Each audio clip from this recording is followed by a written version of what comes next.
Здравейте, вие гледате канала Имоти с Митко БГ и днес аз ще ви представя 5 важни стъпки при покупка на имот.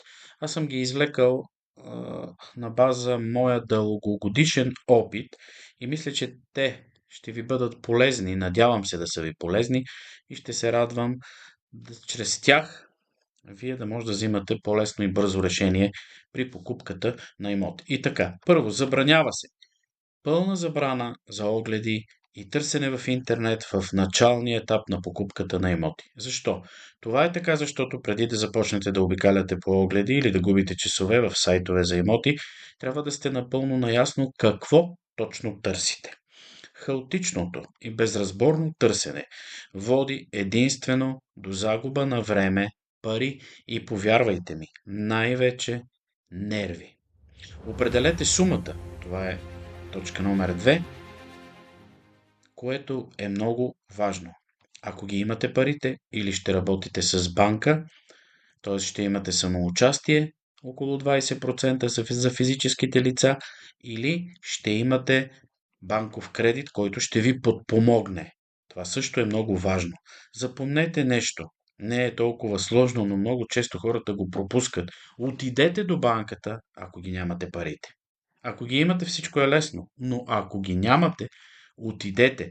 Предварителното одобрение в банката не струва пари. Просто ще ви коства известно време да попълните едни формуляри, извинявайте, банковия кредитния инспектор ще ви насочат, ще ви кажат конкретни неща и горе-долу вие ще знаете сумата, с която може да разполагате при изтеглянето на кредит. Запомнете, ясно и лесно е, ако няма пари, няма имот. Трето, определете и запишете важните за вас критерии. Трябва да изберете поне 5 ключови критерии, които да са важни за вас. Например, район и местоположение, близост до болница, магазини, метростанция, училище, детска градина, паркоместа, тиха улица или оживено комуникативно място, в кавички, значи шумно място. За всеки човек тези критерии са различни, всеки харесва различни неща, така че е нормално онова, което предпочитате да е специфично за вас. За друг пък то може да е напълно неприемливо. Тук важното е да бъдете изцяло и изключително честни с себе си. Четвърто. Решение за това как ще купувате имота. Сами ли ще си търсите имот, което е малко по-трудния и по-бавен начин, или ще наемете брокер, който ще ви улесни при търсенето, особено ако е опитен и има богата професионална практика. И двата варианта са напълно възможни и всеки може да избере според своя мироглед. Тук грешен избор няма.